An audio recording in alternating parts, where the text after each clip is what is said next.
Olá, eu sou a Flávia Torres e este é o Pitaia Cast, que vai deixar você mais saudável consumindo muitos conteúdos. Afinal, informação também alimenta. Hoje vamos falar sobre inclusão. Como estamos tratando pessoas com deficiência? Quem vai nos contar mais é a Cristina Martins Torres Maziero. Ela é psicóloga, mestre em psicossomática e psicologia hospitalar pela PUC de São Paulo, psicoterapeuta, consultora em inclusão e diversidade e coordenadora da psicologia e arte e reabilitação da AACD. Obrigada por ter vindo, Cristina. Bom dia, Flávia. É um prazer estar aqui com vocês. Prazer é todo meu. Gente, eu queria aproveitar para pedir para vocês deixarem já o seu like aqui no vídeo para receberem sempre informações sobre saúde, bem-estar e alimentação. Bom, eu tenho um dado aqui bem recente, até que a Cris trouxe para mim, do censo que foi divulgado este ano, que revelou que aqui no Brasil nós temos 8,9% dos brasileiros com algum tipo de deficiência, né? Isso em números absolutos, a gente tem 18,6 milhões de pessoas. Para vocês terem uma ideia, a Grande São Paulo tem 20 milhões. Eu queria te perguntar, para as pessoas entenderem um pouco melhor, qual que é o conceito de deficiência e quais são os tipos que que existem? Uhum. Esses dados do IBGE, eles mostram a importância, né, a representatividade desse grupo de pessoas na nossa população brasileira, né? E é uma oportunidade muito, muito boa poder falar sobre esse grupo de pessoas, né? Que ainda precisam lutar pelos seus direitos e pela inclusão, né? Então, falar sobre o conceito do que é deficiência já parte de uma reflexão importante, porque a gente vem, ao longo das últimas décadas, refletindo sobre esse conceito, né? Então, num primeiro momento, a gente tem uma abordagem biomédica para entender o conceito do que é deficiência, que seria a ausência ou a alteração de alguma parte do corpo ou função, que pode ser física ou até mental, né? Nessa abordagem biomédica, a gente olha para o corpo da pessoa, identifica o que não está funcionando bem ou a ausência de alguma coisa. E, a partir desse olhar, pensa no que essa pessoa precisa. Mas, ao longo das últimas décadas, a gente tem usado uma abordagem biopsicossocial, que olha para essa pessoa com esse corpo dentro do ambiente em que ela frequenta, né? Então, essa deficiência pode ter uma maior gravidade ou menor gravidade, dependendo das barreiras que ela vai enfrentar no ambiente que ela circula. Então, uma pessoa que é paraplégica e usa cadeira de rodas, se ela estiver num ambiente com acessibilidade física, ela tem uma funcionalidade melhor por causa do ambiente e não por causa de como o corpo dela funciona. Então, essa é uma reflexão importante sobre o conceito do que é deficiência. Sim, isso né? é muito interessante, porque você passa do indivíduo para o ambiente, né? Aí a gente começa a pensar no tanto que a gente já viveu, no que a gente já passou com isso, a gente poderia chamar os ambientes, talvez, ambientes com deficiência. Sim, né? Exatamente. São ambientes sem acessibilidade, né?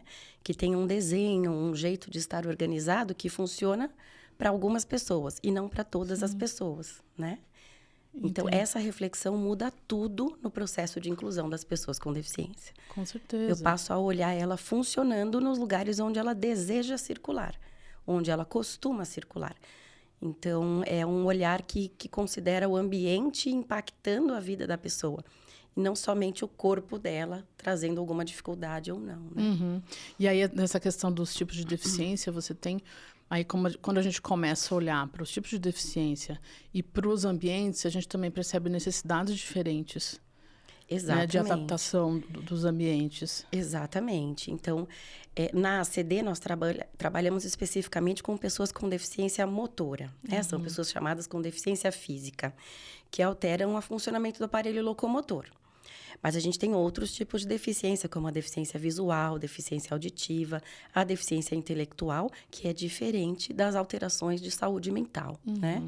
Então, ao longo do tempo, também a gente foi discriminando melhor e nomeando melhor, né? Diferentes maneiras de funcionar no mundo que nós, seres humanos, temos, né? E, Cris, a ACD, ela trabalha com assistência especificamente de reabilitação para crianças, né? Você pode contar um pouco mais para a gente sobre o trabalho da instituição? Claro. A ACD, ela foi fundada, né, na década de 50, com foco em reabilitar crianças com sequelas de poliomielite, né? Mas a gente, ao longo do tempo, foi absorvendo outras demandas da população de pessoas com deficiência motora. E hoje a gente atende também o público adulto e idoso. A gente tem cerca de 46% da população atendida na CD é do público adulto. Ah, tá. Então, a gente já tem uma mudança nesse cenário aí.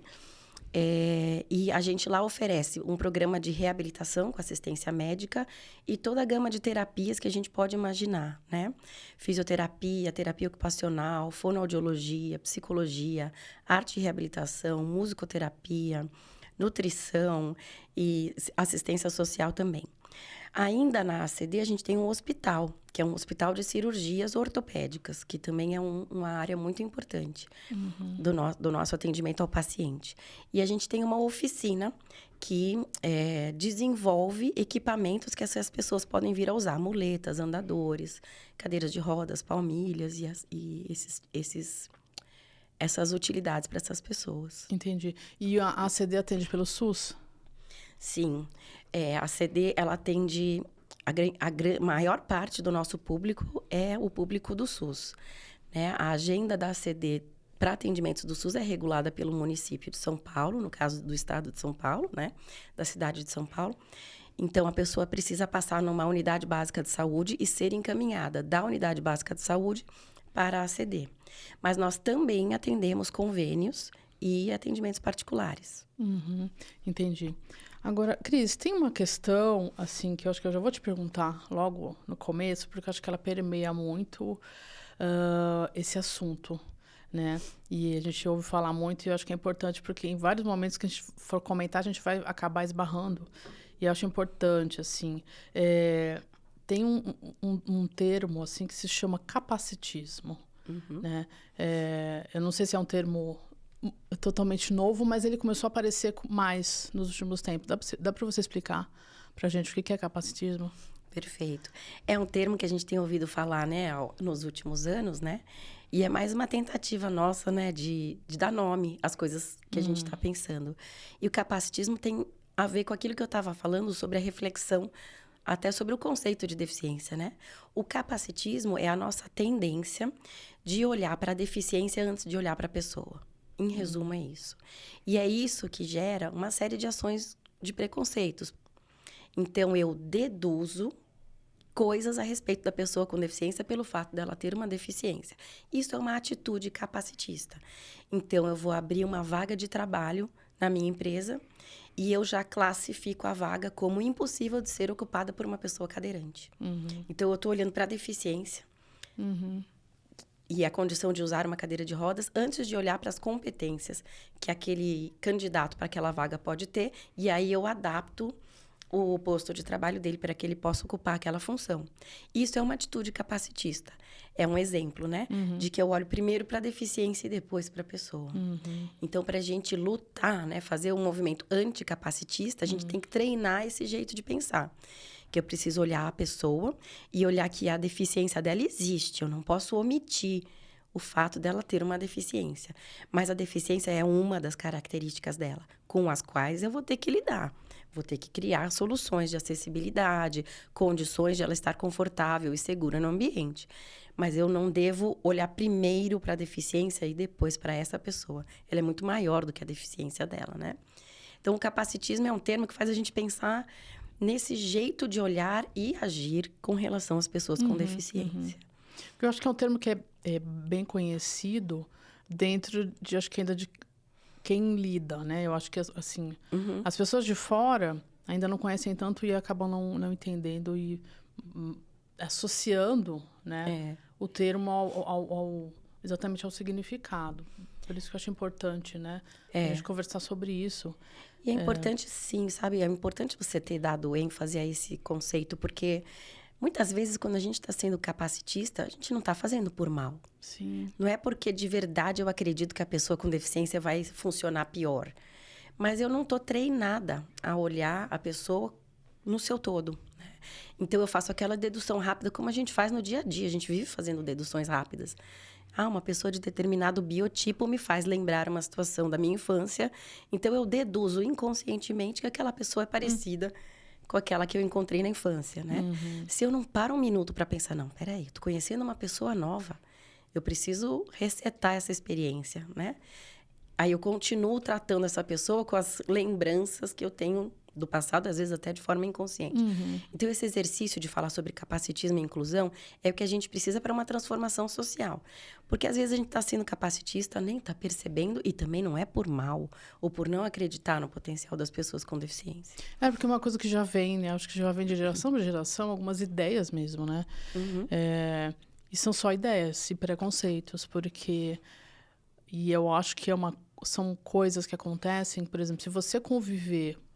Se a gente tiver ambientes adaptados e você começar a conviver, o conviver muda tudo. Muda. Né? Muda a visão. Né? Então, acho que assim, esse movimento é importante exatamente para essa mudança. Né? Assim, a gente não só falar, mas a gente viver essas situações e observar que existe a capacidade em todos. Exato. Né? E quando a gente fala de acessibilidade, eu dei o exemplo de acessibilidade física, que o ambiente tem que estar organizado para uma pessoa com deficiência ocupar aquele espaço e transitar nele. Mas a gente pode falar em outros níveis de acessibilidade que envolvem isso que você mencionou, que tem a ver com acessibilidade atitudinal. Então, se a nossa sociedade não estiver preparada em termos comportamentais para conviver com a pessoa com deficiência, ela tem uma outra barreira. O ambiente pode estar acessível. A cadeira de rodas dela pode circular. Mas eu tenho uma pessoa que vai trabalhar na equipe dela que não enxerga os potenciais dela, enxerga só a deficiência. A gente tem uma outra barreira para vencer. Tem 7 níveis de acessibilidade para a gente pensar aí, para tudo isso acontecer. Muito bom. E hoje, Cris, no Brasil, como que é ser PCD? PCD também é outro termo em que a gente se refere à pessoa com deficiência. Isso. Né? O que quer dizer PCD? PCD é pessoa com deficiência. É só a sigla, é a sigla, né? Tá certo. E que é muito emblemático, tem todo um sentido da gente usar esse termo. Por quê? Aproveitando, já me conta. É importante também falar sobre isso, porque reflete sobre a visão que a gente tem sobre a pessoa com deficiência, né? Em 2006, na ONU, foi feita uma convenção dos direitos da pessoa com deficiência, né? E o Brasil ratificou essa convenção em 2007. Então, no Brasil, essa convenção passa a reger tudo o que o Brasil deseja fazer formalmente para essa população tem que estar pautada nessa convenção. E a convenção trouxe esse termo, pessoa com deficiência, com essa visão anticapacitista. É uma pessoa com deficiência. Então, antes é uma pessoa. Antes a gente falava uma pessoa portadora de deficiência. Ou simplesmente você falava deficiente. Deficiente é uma coisa que define, né? Exatamente. Um todo, né? Esse é o sentido. É um pouco cansativo, às vezes, quando a gente não está habituado a ficar lembrando desse pessoa com deficiência. Mas isso traduz uma maneira de pensar. Por isso a importância de pensar nos termos, né? Então, a pessoa portadora de deficiências, que antes a gente usava, inclusive a gente tem leis no Brasil que ainda mencionam dessa forma, porque foram escritas antes de 2006. Ela partia do princípio de que a pessoa carregava algo e que em algum momento ela poderia parar de carregar. Né? Esse é um exemplo do motivo de não usar portador. Ou portadora de necessidades especiais. É verdade que as pessoas com deficiência têm necessidades específicas, mas ela não é uma pessoa que fica aí carregando necessidades especiais. Se o ambiente estiver acessível, ela não tem nenhuma necessidade especial. Ela vai funcionar como todo mundo funciona, né? Então, esse termo, ele é emblemático dessas últimas décadas no Brasil, que fez uma série de avanços aí em políticas públicas. E aí, voltando à nossa pergunta, hoje no Brasil, como que é ser PCD? Assim, quais são os direitos e ainda existem... Você acha que ainda existem coisas a serem conquistadas?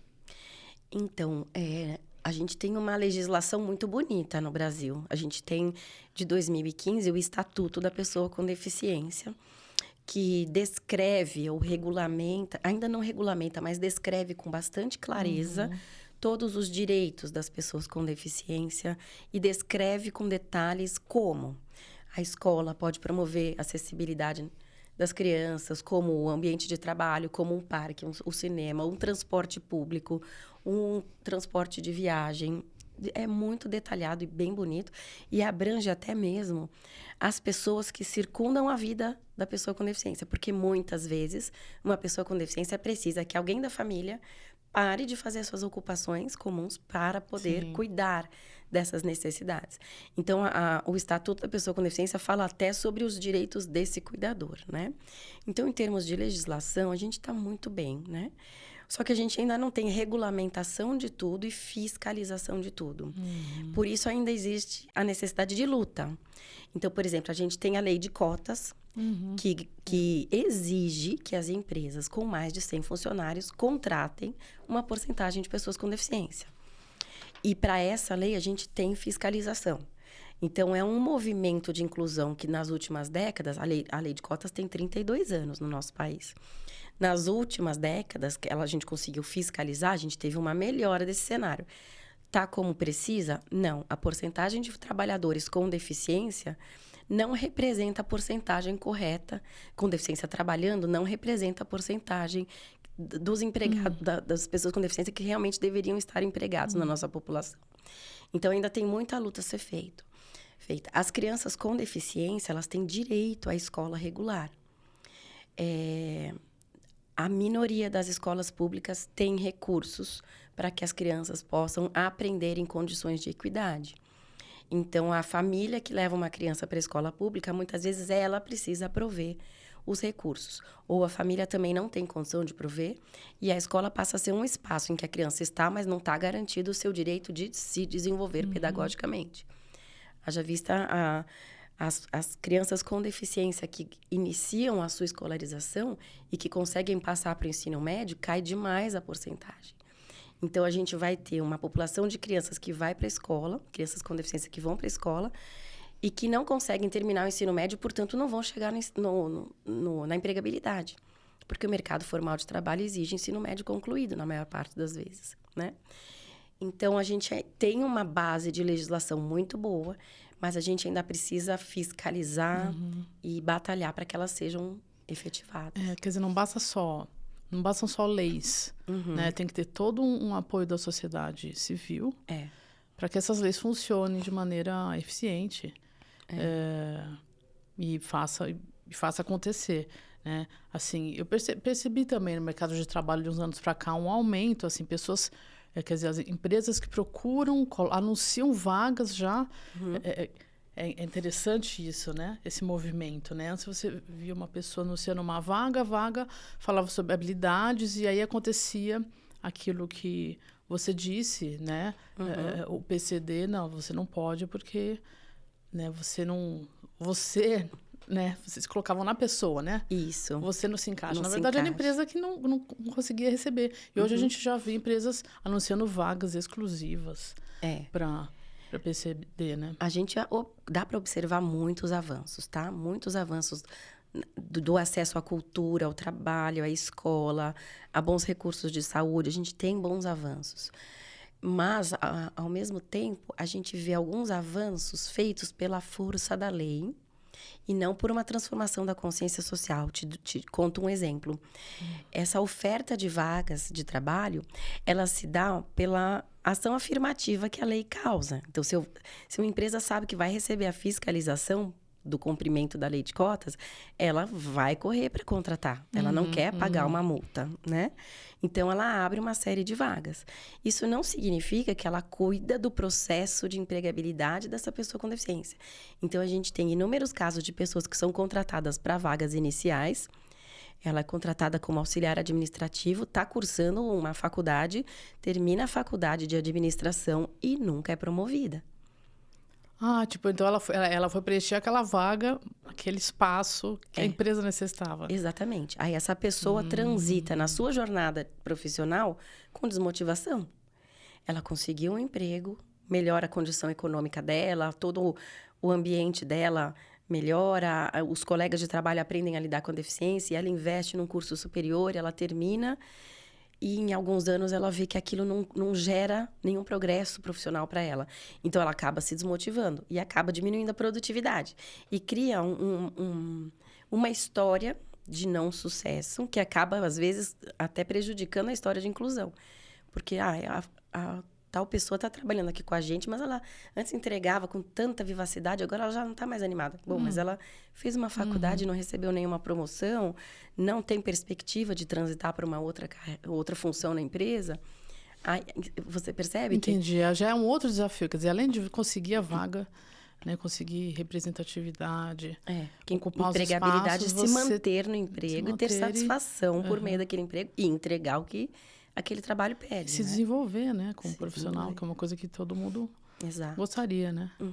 E, Cris, você acha que o olhar das pessoas e o tratamento que as pessoas dão a uma pessoa com deficiência, eles estão mais gentis? Como que você sente isso? Eu sinto, sim. Eu acho que a gente tem cada vez mais a nossa comunidade, a nossa sociedade mais gentil no tratamento com as pessoas com deficiência. E isso vem desses movimentos das últimas décadas que melhoraram o processo de inclusão, porque à medida que a gente encontra mais com as pessoas com deficiência, na escola, as crianças convivem com um colega com deficiência, no shopping eu encontro, na minha equipe de trabalho eu encontro, eu acabo aprendendo a lidar. E isso faz com que eu multiplique essa experiência para outras pessoas, né? A gente tem um pouco da gentileza focada na pessoa com deficiência, também pautada num viés assistencialista, que a gente tem que tomar esse cuidado, né? Que é um jeito de pensar antigo, vamos dizer assim, em que eu me vejo numa atitude de caridade com relação à pessoa com deficiência. E isso não é o que a pessoa com deficiência deseja de nós como sociedade. Ela deseja que eu seja gentil, porque a gentileza é uma condição do nosso convívio social, né? Mas não por caridade, porque eu realmente te vejo, estou interessada que você fique bem nos ambientes, né? Mas eu acho que sim, a gente tem notado avanços de uma gentileza real, né? Genuína. Genuína, exato. Você acha que a pessoa com deficiência está circulando com mais facilidade? Pela cidade, assim, de maneira geral? Eu acho que sim. Tanto pelo relato dos pacientes, quanto por onde eu circulo, eu encontro com uma frequência muito maior com pessoas com todas as deficiências circulando, né? Em equipamentos culturais, nos lugares que eu vou estudar, ou, enfim, tratamento de saúde. Eu acho que as pessoas estão circulando mais, sim. Elas conhecem mais os seus direitos, estão mais encorajadas também a circular, né? Eu não sei, eu quando ando nas calçadas, eu nunca deixo de pensar quando eu tô andando a pé.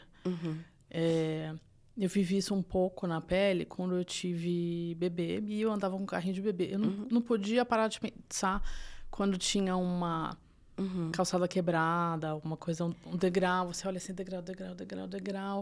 Falava, gente, como que um cadeirante anda aqui? Né? Então, você sabe que a responsabilidade pela calçada é do dono do imóvel? Né? Então, essa é uma batalha difícil. E aí volta aquela mentalidade, né? Que a gente falou no começo. Se eu sou dono daquela calçada, que investimento que eu desejo fazer para quem? Então, se eu não tiver esse olhar de cuidar de quem está passando pela frente da minha casa, porque essa pessoa é importante também, posso deixar a calçada com degrau, esburacada, né? Mas, assim, você tem razão. Tanto é que as pessoas com deficiência física escolhem onde ir em função desse tipo de barreira.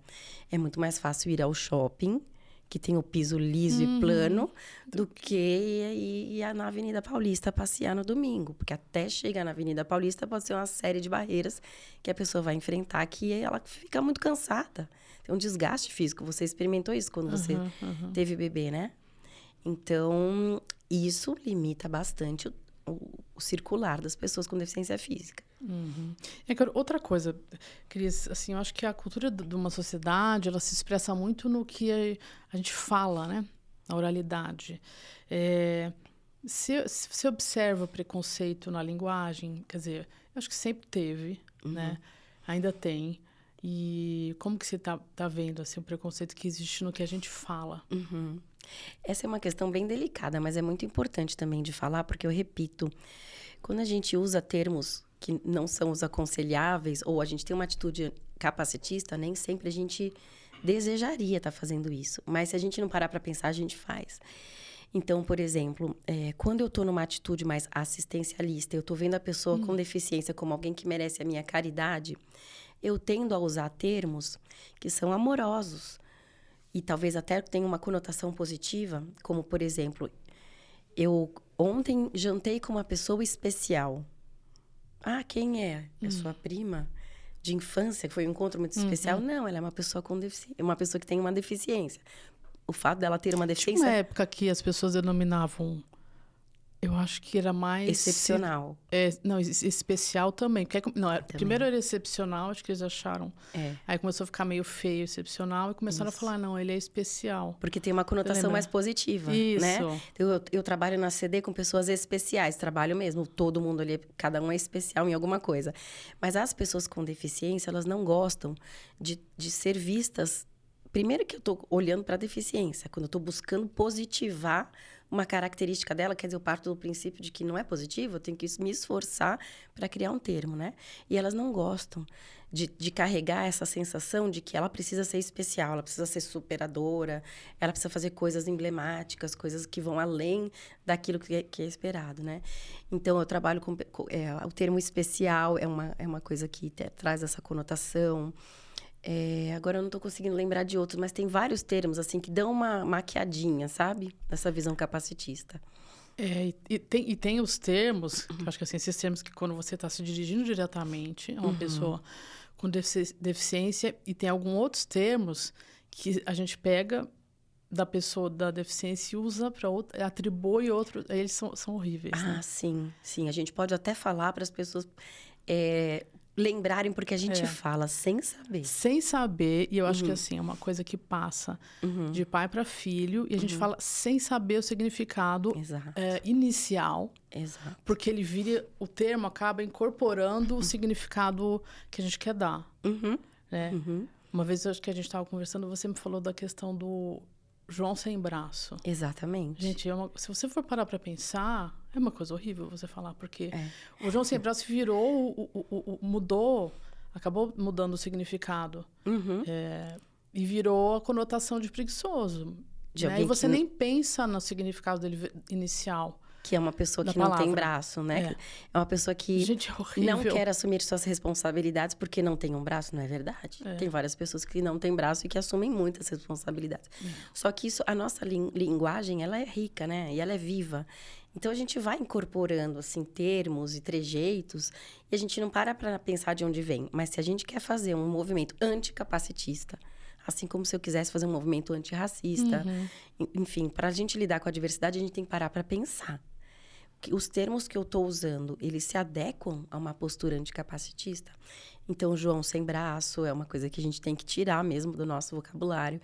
Outros exemplos como, você está parecendo um retardado hoje, faz tudo devagar, né? Ou você não falou nada hoje ainda, você está parecendo um autista. Quem que nunca falou? Né, também. Você está cego, né? Então, assim, a gente usa características de pessoas para traduzir uma coisa jocosa, uma coisa piadista, que para quem tem aquela condição, não tem graça, né? E olha que a maioria dessas pessoas lidam bem com as próprias deficiências. Elas só não querem que isso se torne alguma coisa jocosa, né? Exatamente. Então, vale aí, gente, prestar atenção no que a gente está falando, porque a linguagem, né? É uma coisa que expressa muito o que ronda, assim, né? Na sociedade. Exatamente. E... Cris, voltando um pouquinho aqui para o trabalho da ACD, você me falou que além dessa questão médica, né, cirúrgica, hospitalar, tem toda uma assistência que envolve isso também, né? Tem assistência, são várias terapias e também tem a assistência psicológica, que é a sua, né, a sua função na ACD. E aí eu queria que você falasse um pouquinho sobre isso, sobre assim, como é importante, como que vocês motivam, porque eu imagino que uma pessoa chega com todas essas questões que a gente falou aqui, né? Todas essas questões existenciais também, né? Quer dizer, além dessa pessoa ter essa questão médica, física, ela tem essas questões psicológicas que envolvem Perfeito. né? Essa condição. Como que vocês trabalham e ajudam a pessoa com deficiência que chega a aceder, a melhorar a autoestima, a se enxergar capaz? O psicólogo, ele tem muitos ângulos possíveis de colaborar, né, no processo de reabilitação. Desde olhar para uma criança que tem deficiência, na perspectiva do desenvolvimento dela e o quanto aquela deficiência motora pode impactar, e a gente tentar trazer condições para que ela continue o seu desenvolvimento saudável, incluindo a questão da deficiência. Então, como brincar, como interagir socialmente, como nomear o que ela sente, né, para uma criança pequena, até essa questão de autoimagem e autoestima. Então, o psicólogo também trabalha com como eu percebo o meu corpo, como eu lido com o meu corpo, encontro nele aquilo que eu preciso cuidar, porque é frágil ou porque precisa de atenções, e como que eu encontro nele também potências, né? E aí, como é que eu levo isso para fora? Então, eu tô falando da minha autoimagem, eu tenho que transformar isso em autoconfiança, em ações no mundo. Como que eu me posiciono no mundo como um cidadão, né? Para isso, a gente oferece atendimentos individuais, atendimentos em grupo, porque estar entre pares é muito importante, compartilhar experiências e sentimentos, né? E a gente também faz muitos trabalhos dirigidos às famílias das pessoas com deficiência, porque aquilo que acontece com uma pessoa da nossa família interfere no núcleo familiar inteiro. Então, a gente acaba também proporcionando para famílias ou orientações ou grupos também de espaço para acolhimento dos sentimentos ou até mesmo trazer informações, né? Então, a gente vai usando todos os recursos da psicologia para fazer esse trabalho. Em grupo, individual, a gente tem atividades que olham para a pessoa com deficiência. E o que vai acontecer quando ele tiver a alta do processo de reabilitação? Então, por exemplo, a gente tem um grupo que se chama Grupo Psicossocial, que ele trabalha justamente as pessoas que estão nas vésperas da alta da reabilitação e faz essa pergunta: e aí? Como é que você vai fazer depois? Onde você vai? Buscar saúde, seus serviços de saúde para te atender, que equipamentos de cultura você pode frequentar. Então, a gente, inclusive, faz atividades em campo. Vai visitar um museu e mostra como que a gente pode acessar aquele lugar e tal, né? Então, é uma linha muito extensa de cuidados que a psicologia pode prestar num centro de reabilitação. Eu sou suspeita. Sou bem apaixonada. É lindo o trabalho, né? E a pessoa ela tem essa assistência psicológica somente enquanto existe o tratamento de reabilitação. Então, sim, é importante mencionar. A pessoa que vai fazer a reabilitação na CD, ela é avaliada por uma equipe interdisciplinar que inclui um olhar de um médico, fisiatra e talvez outros especialistas médicos. E é traçado para ela um protocolo de tratamento com objetivos específicos. Então, para a fisioterapia, é bem claro o objetivo que se espera que ela atinja em 12 meses, 15 meses. E para cada área assistencial, incluindo a psicologia. Então, ela tem um plano de trabalho com objetivos definidos e um tempo definido. Com algumas exceções, claro. Apresentou uma resposta que não era esperada, vamos aproveitar e dar mais um tempo. Ou não, melhorou muito rápido, então vamos encurtar esse tempo. Mas depois que ela tem alta desse protocolo, ela tem que buscar serviço externo, né? Que é uma luta que a gente tem que continuar fazendo, para que o serviço, além da ACD, esteja preparado para receber essa população. Um serviço de excelência, como o da ACD, né? Seria ótimo se tivesse em todos os postos de saúde da cidade, né? Porque senão a ACD não teria como atender tanta gente. A gente cuida daqueles objetivos que a gente tem expertise em tratar. E depois que a gente vai para um cuidado mais geral de saúde, incluindo o psicológico, porque psicoterapia a gente poderia fazer a vida toda, né? Mas eu não consigo manter todo mundo em psicoterapia, então a gente indica serviços externos. Que bom. Parabéns, maravilhoso trabalho. E Cris, como que as pessoas podem contribuir para a ACD? A ACD também, além de operar pelo SUS, recebe plano de saúde, mas ela também recebe doações. Aliás, lembrei de outra coisa. A ACD também tem um grupo de voluntários, né? Muito grande. É muito grande. Muito importante. Conta primeiro sobre o grupo de voluntários, depois você fala como. Tá bom, eu tenho muita honra de trabalhar com essa equipe de voluntários, porque eles fazem muita diferença. Muita mesmo. É um time enorme, tem processo seletivo para ser voluntário, é identificado o desejo, quais são os desejos da pessoa de fazer o trabalho voluntário, depois cruza-se esse desejo com o que a gente precisa lá dentro, e essa pessoa vai ser alocada como se ela tivesse realmente num trabalho, né? E faz muita diferença. Para isso, no site da ACD tem o telefone do voluntariado e o e-mail. A pessoa que deseja fazer trabalho voluntário se inscreve, vai fazer uma entrevista, um processo seletivo e vai ser muito bem recebido, né? E vai ser muito importante. Do ponto de vista das doações, também, no site da ACD tem diversas formas de doação. Tem desde se cadastrar para receber o boleto mensal, com o valor que você escolhe para pagar o boleto. Tem vários números de Pix que você pode fazer sua doação espontânea a qualquer momento. A gente tem todo ano o Teleton, que em novembro a gente vai ter. E é uma campanha, né, de televisão que capta muita contribuição de pessoa física e também de empresas. Isso faz muita diferença no orçamento da CD. E algumas empresas que são parceiras da CD também têm formas de receber doação por meio de um pequeno valor do salário da pessoa pode ser direcionado para a CD, ou a própria empresa dá um pequeno valor para a CD. Tem também aquele movimento do imposto de renda, que você pode destinar uma porcentagem do valor que você vai pagar no imposto de renda para alguma instituição que você escolha. Tem muitas formas de contribuir com a CD. Entendi. Eu vou deixar aqui na descrição do vídeo o site, o telefone do voluntariado, todos os contatos da CD para doação. No site tem todas as informações. A gente deixa aqui. Cris, muito obrigada pela entrevista, obrigada pelas informações e obrigada por falar de um assunto tão importante como esse. Eu que agradeço a oportunidade. Eu acho que falar da qualidade de vida e do bem-estar das pessoas com deficiência, eu vou estar sempre disponível. Bom, obrigada. Obrigada. Obrigada a você por ter assistido. E não esqueça de deixar seu like, se inscrever no canal para sempre receber informações como essa sobre saúde, bem-estar e alimentação. Um beijinho. Tchau, tchau.